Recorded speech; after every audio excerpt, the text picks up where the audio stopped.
Hey everybody, Preston here, your 210 KOTA World Champion. And I'm Cap Massel, you guys.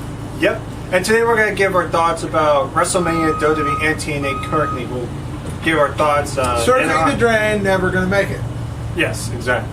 So, we'll go ahead, I'm going to list off the matches of WrestleMania, and then after I list all the matches, we'll give our honest thoughts about each match individually, and then we'll move on from there.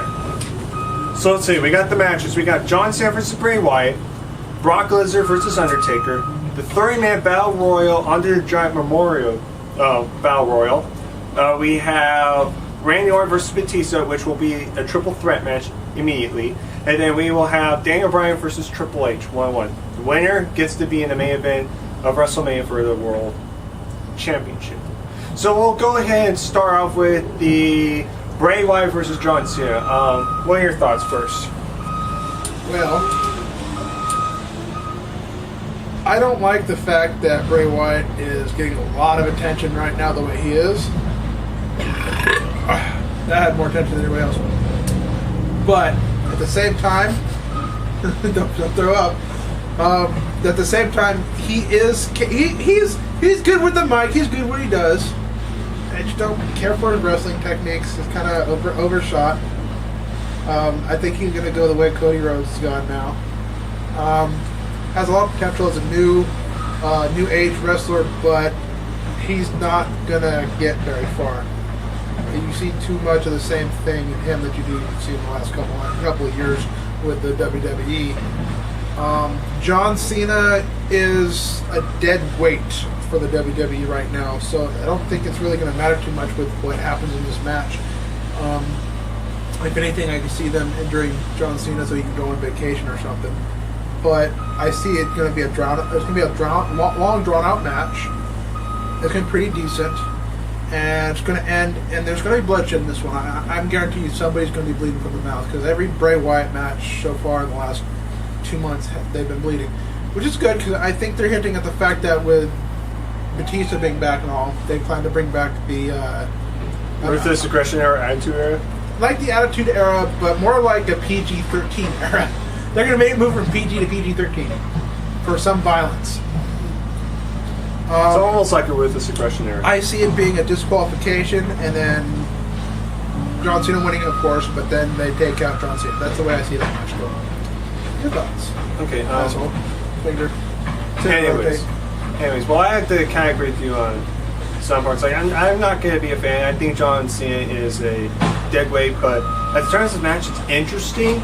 I mean, the reason why I say it's interesting, like I said, it could be a great match. It could be like it could be a 5-star classic, or it can shit the bed. It could be the worst match on the card. It's right now. It's on the razor's edge. It can go either way. That's what it is, quick, and that's what I'm saying. It's 50-50. It could either be a really good match, or at least watchable match, or it could be just flat out just shit the bed match. I'm really going to see a lot of counters in this match. As far as I know, I think Bray Wyatt's going to counter a lot. I'm going to see a lot of high impact. Quick, but if it's going to be a memorable match, they got to draw it out. Otherwise, I think it's going to be a really physical match. Yeah, no, it's not going to matter because I think it's going to end in a disqualification. Yeah, but anyways, like I was saying, like I'm a huge Bray Wyatt fan. When I first saw him with this wrestle, I was kind of curious, like, who is this guy? It turned out to be Husky Harris, who was in NXT. He was part of the Nexus with CM Punk and everything. And he still hasn't lost any damn weight. Yeah, but Husky Harris, whoever thought that the most useless guy in NXT, the guy that never talked and would always get jobbed, would be now a guy with amazing mic skills and one of the most over superstars currently in the company. Oh, that really impresses me. Well, I wouldn't really say one of the most over, but definitely one of the more well-developed heels. Yeah, he's more prominent heel.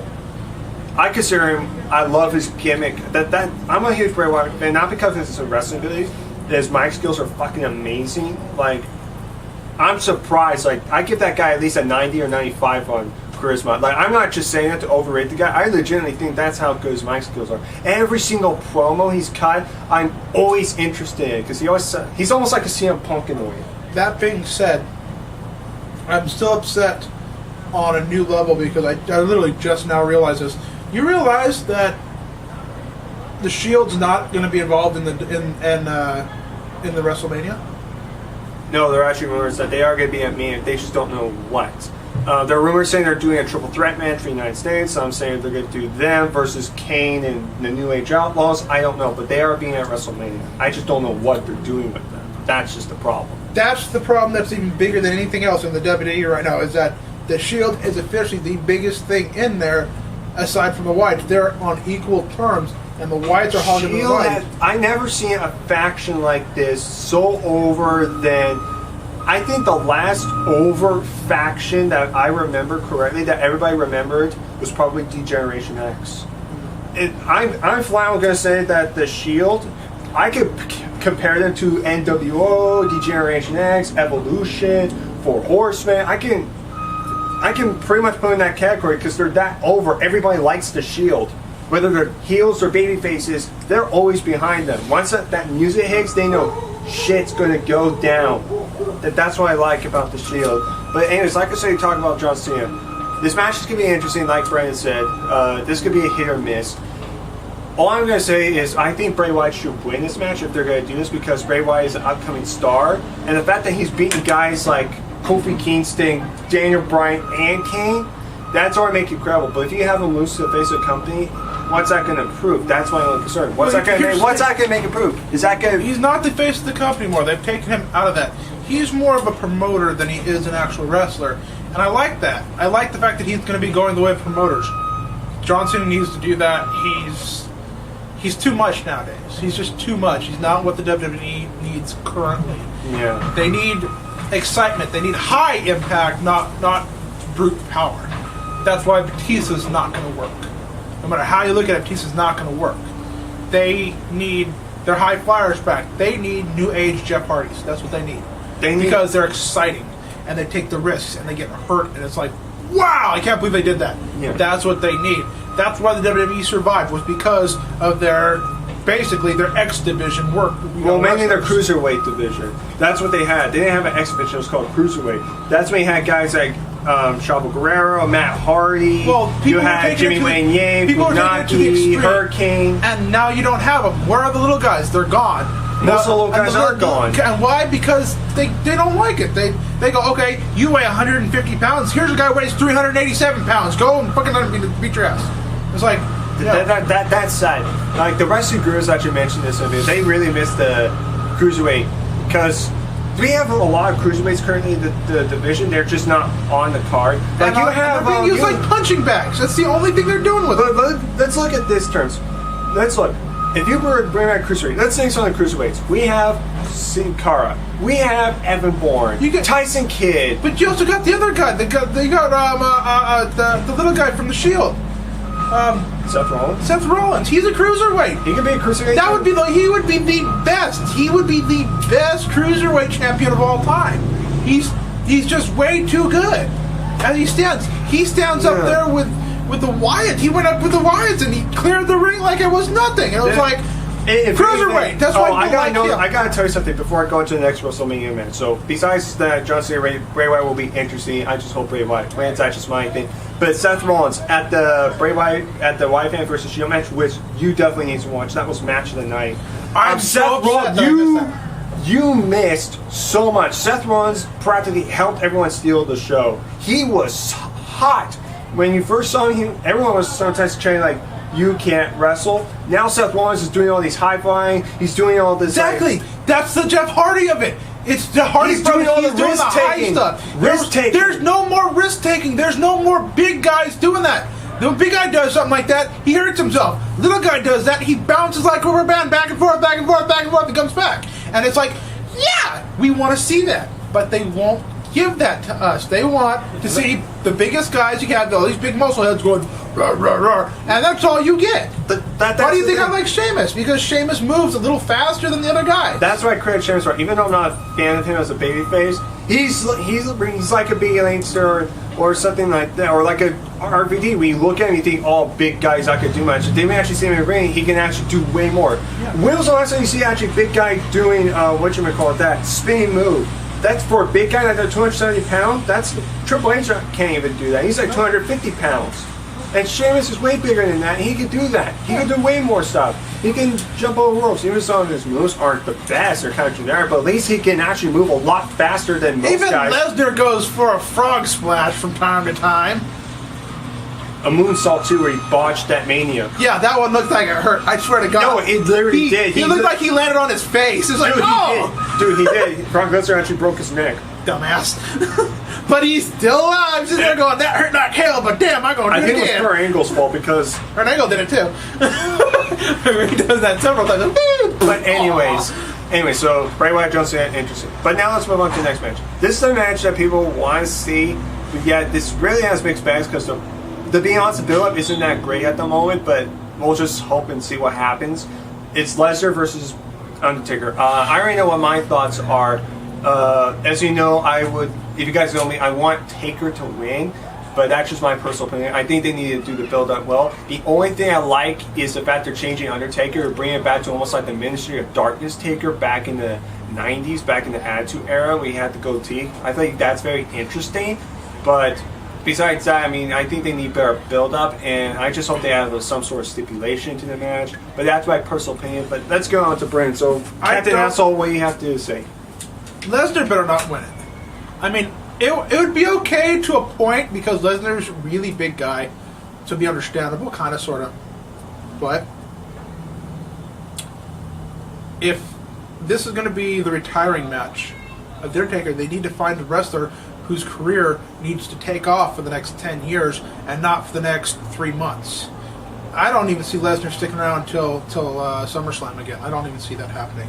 And if that's the way it's going to be, then we really don't need to be focusing on giving him that much of a accreditation. He gonna make it a good match if they go straight up 1-on-1 straight up. He's gonna make it a good match. But I want Lesnar to win. I want Taker to win because I don't appreciate the fact that they're going to have him lose to a generational star that's so close to the same generation. He's only a slight bit younger, and he has no intentions of being with the WWE. There's only 3 matches of the year that can skyrocket someone's career into being the face of the WWE, and one of them is the Taker match. If you can beat Taker, you will be immortalized, you will become the face of the WWE, you'll be remembered forever, and it only happens once. It's not going to be a repeat the next year. It's only going to happen one time. And I don't want that to happen for Lesnar. Lesnar is going to be remembered just for what he's already done. He's already going to be remembered no matter how you look at it. But I also don't like the fact that every time we speculate about this Taker match, we start talking about the older wrestlers, like we want Sting to fight him. We want McFoley to fight him. We want The Rock to fight him. Or Stone Cold. We want Stone Cold to fight him. Chris Jericho, or guys like Chris Jericho. We're talking about these guys are from the same era. Maybe not the very first era that Taker was a part of, but they're almost from the same era. We need a guy who's so good, so extreme, so big right now, who's in a new era, for the current era. Like brand new. Like we said about before. the same era of those Bray Wyatt or like I can name some examples like this. My main guys who are hot right now: Bryan, Roman Reigns, Cesaro, Cody Rhodes, Bray Wyatt, guys like that. We want guys like that to try and. And once you have those selections picked, you have to select carefully who you want to immortalize, because they have to. And once this happens, they're going to change. It's going to change who they are as a person, how they act, how the WWE sees them, how the fans are going to treat them. For better or worse? No, 90% of it's going to be for worse. 90% is going to be for worse. There's very few who wouldn't change for the better. I mean, for example, John Cena. When he was doing the time, everybody liked him. If John Cena beat Taker's streak, that's just going to prove that... No, it would end the popularity of the WWE. Completely, it'd be over. It just proved that John Cena's immortal. John Cena's already been immortalized. 100%, he's been immortalized. He's done. Being passed he on doesn't Stone need to be. Cold. He doesn't. Yeah, he don't need to be pushed up any higher. He's on par. John Cena needs to push guys like Bryan or younger talent. He needs to do that. John Cena's already done being the face. I mean, look at Bad News Barrett now. Fuck. What happened? First, he was like this credible, rookie guy with an amazing faction known as Nexus that destroyed everybody in their side. Which then became the Core. Yeah, they became Core. And he was still big, and then he went on his own because they broke that apart. Yeah, and he was still credible. He still had great moves. He still had great talent. and now he's just annoying. He's a new Michael Cole. And he's like, no. We need someone around his era or younger who has to talent. be honest, I like the Barry when he first returned back, when he had the beard and everything. He was the brawler. That's why I like. That's why it's all okay. That's Wade Barrett. Well, that's the other him. thing. And now he's screwed up by being Bendis Barrett. He hasn't even had He hasn't had. Excuse me. He hasn't had a wrestling match at all ever since he came back as Bad News Barrett. Not one match. And let's think about this. Where's the new talent? What's the new? Seriously, where's all the new talent? We have not been hiring anybody to the WWE. We've not seen any new people.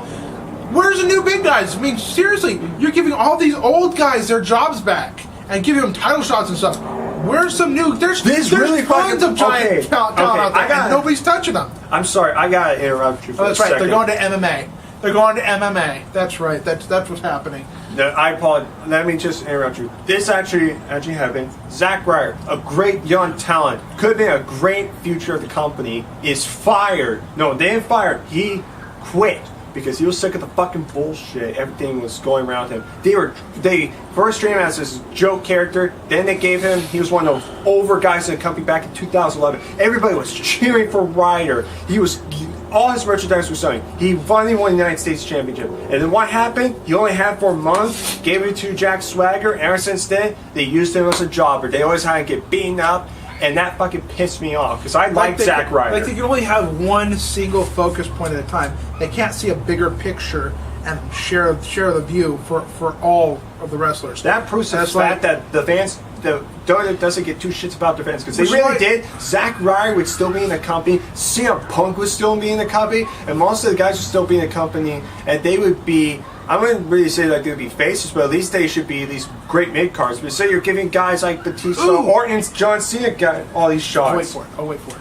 But that really freaking pisses me off. I mean, we'll get into the Daniel Bryan thing in a little bit because that's probably the main point of WWE at this moment. That's the main focus at the moment. We'll get more to that one.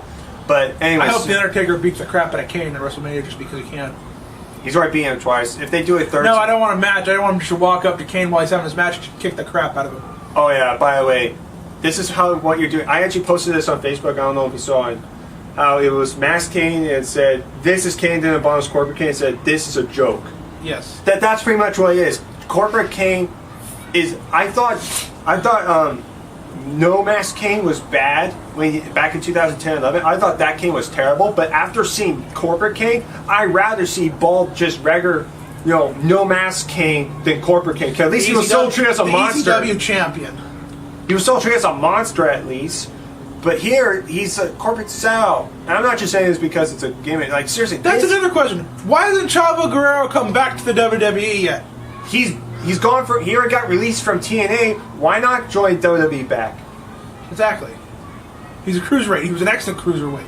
He was actually one of the greatest cruiserweight champions. He had that amazing feud, I believe, with... with Rey Mysterio. We're getting way off the subject. Yeah, let me just go on. So we still got a lot more stuff to cover.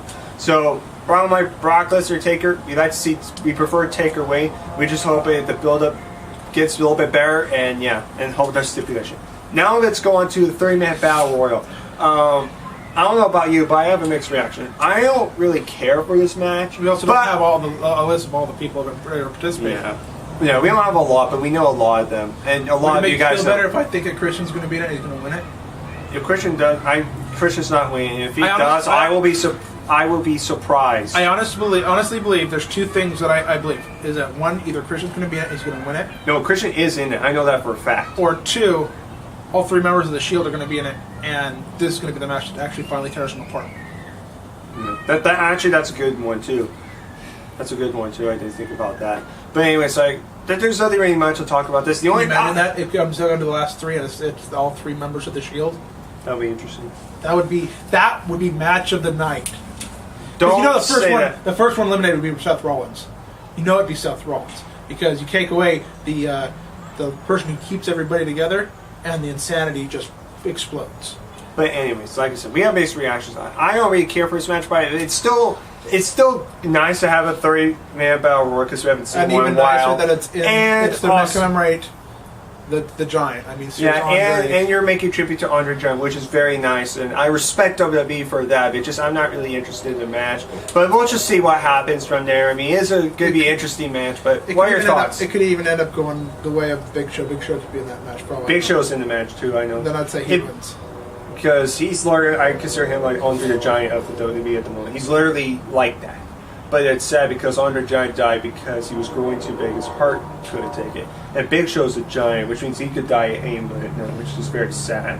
And it's great. Even though a lot of people hate the Big Show, he's not a good wrestler, you gotta respect him though. And we don't want him to die. More than anything else, we don't want him to die. No one wants to see a wrestler die. Whether you like the wrestler or you hate the wrestler, you don't wish death. If you really seriously wish death, I'll admit, if I said, oh, thank God Del Rio's fucking dead, everyone would fucking hate me, unsubscribe me, I'll probably get in trouble. At the same time, I don't like Del Rio, but I don't wish death upon him because I don't know him as a human being. I can't just go flat and say, oh, you beaner, I hope you die, and then he ends up dying. It's like, it's going to make me look like a dick. Yeah. Only me, okay? I'm the only dick. Captain Asshole here telling you, don't be a dick, I'm the asshole. But anyways, yeah. But the 30-minute battle overall, we agree that it's going to be very interesting. We'll just see what happens and who's in it. What do they win? A trophy? It's an Andre the Giant Memorial Trophy, yeah. I know, it's a little weird, but I would still like to see. I'm still waiting to see Big Show's WrestleMania moment that he lives on forever. There's so many Big Show WrestleMania moments. Yeah, I think the only one that was actually a positive thing was the one we won Intercontinental Championship against Cody Rhodes at 28. That's probably about it. I mean, think about all his other WrestleMania moments. Oh, maybe with his match against John Cena, where John Cena was still new and he won the United States Championship for the first time. And that's when he first slipped up the Big Show for the first time and did the FU. Yeah, I don't think that's the WrestleMania moment. That'd be John Cena's WrestleMania moment. Yeah, but Big Show, like, he doesn't really have a good WrestleMania moment. Like, all of his WrestleMania moments were jokes. Like, he was like in a sumo match. If he KOs Lesnar in that match, in Lesnar's match against the Undertaker and costs him the match, it'll be kind of predictable. It won't even be considered like a Lesnar moment or a freaking Taker moment. It will be so Big Show's night. It'll be predictable. But anyways, let's move on. Yeah, but it'd be cool. Yeah, do you know how many people would be cheering on that match when he did that? Yeah, people would be like, yeah. But anyway, so that's what you mentioned. Now let's move on because this one's kind of like a two-part. We'll start off with Triple H and Daniel Bryan. First of all, I love this build-up. I think this build is really good, and they're making it really believable. I like Triple H. His character as a heel. I always thought he was slightly better as a heel because he was that guy you just wanted to take out. He's like an Edge in a way, or Vince McMahon. How you just wanted this guy to get his ass kicked so bad. You wanted to root for the hero. I really like this feud, and this is going to be a good match, undeniably. But the problem is, if Triple H were to win this match, he would be in the WWE World Heavyweight Championship match. Which scares the crap out of me. And if that happens, it's basically going to be all three members of Evolution facing off in the main event. And no one wants to see it. You might as well just... But let's face facts. All three members of Evolution attacked each other. They all fell out of good tidings with each other on their own terms. When Orton won the title, the entire team turned on him. He was the first one to go. Exactly. Now he's got the title. Batista was the second one because he wanted the title. He didn't want to use it to get the WWE Championship. He wanted the World Heavyweight Championship. Yeah, I remember that. And he turned on Triple H. Now Triple H is interjecting himself. All three of them still had a little bit of vendetta to go to. And guess what? Because Triple H is the man, I have a real big problem with the fact that if he interjects himself into this, can you imagine the CEO holding the World Heavyweight Championship? Nobody's going to want that. And now you can never get it. Now you'll never get a title shot. Now you'll never get a title shot. Now it's pointless. Now the entire thing's done. The whole company goes under because the CEO holds the title. Vince McMahon tried it, and guess what he did? He had to give it up because it doesn't work that way. It really doesn't work that way. Vince McMahon was the ECW champion. Like, I'm going to be honest, he was probably the worst champion in history. It wasn't about being a good champion. It was the fact that it wasn't believable enough, or it was too conceited. It was too much of a thought process. Not enough of an actual match production. Vince McMahon should never been a champion in the first place. Guys like that. If anything, I think Shane McMahon should have been a wrestler because he can actually wrestle. He actually wrestled way more than Vince. Until he got his concussion. For the fifth time. I actually wish Shane McMahon would actually take over the company. Do you remember how he got his fifth one? He went to coast and he landed on his head.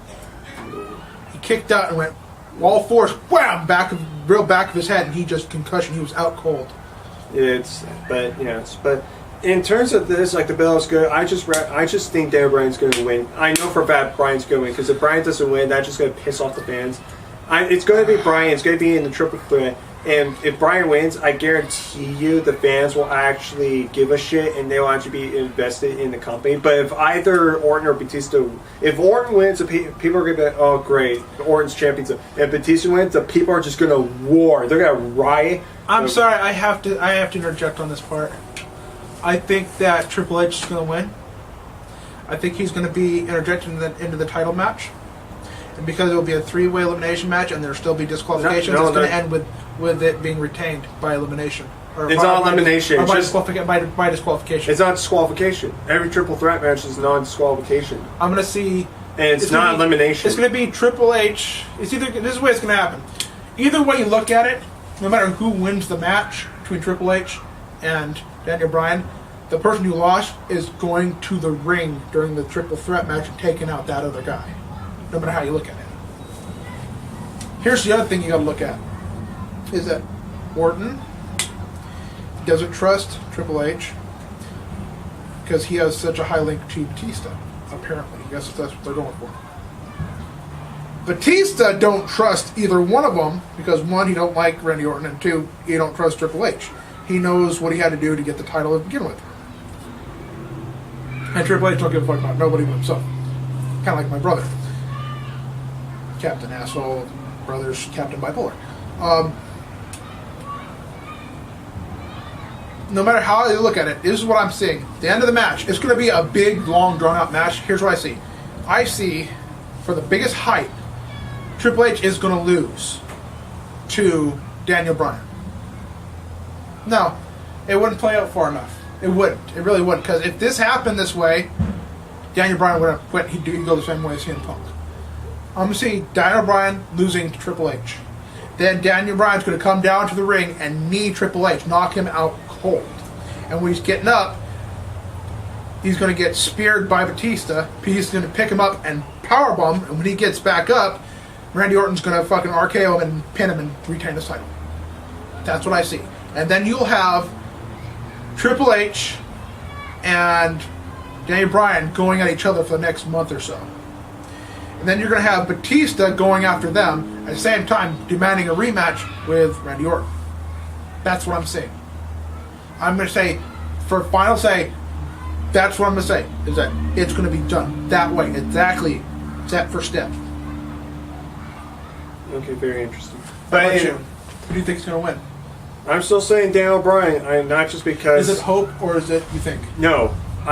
Not just because who I think, it's just I know for a fact it's going to be Bryan. They're not going to give it to Triple H. He's a part-timer. He's already the CEO of the company. It wouldn't make any sense. Orton's super boring at the moment. He needs to lose the title. And Batista's not just going to win the title because nobody wants him to. If anything, it's going to be Bryan. So it kind of reminds me like at the triple threat match 10 years ago between Triple H, Shawn Michaels, and Chris Benoit. Chris Benoit is the Daniel Bryan. Daniel Bryan is the Chris Benoit. It's almost like a triple threat, like underdog match, where you had the two of the most super popular guys, and then you have that one underdog in the world title match. And Chris Benoit ended up winning.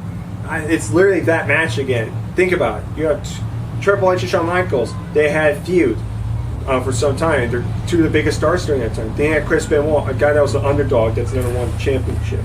Now you look here, Batista, Orton, they don't like each other. They're two of the biggest stars in the company. Then you have Daniel Bryan, a guy who considers himself an underdog going in there. I think they're trying to relive that moment, but without trying to include Chris Benoit, which for some reason I still don't get why. But anyways, that's pretty much our thoughts about WrestleMania so far. So we're going to go ahead and end this video, and we will do a part 2 immediately, and we'll just talk about TNA Impact so far, and we'll just get our thoughts quickly on that. So we'll see you in the next video.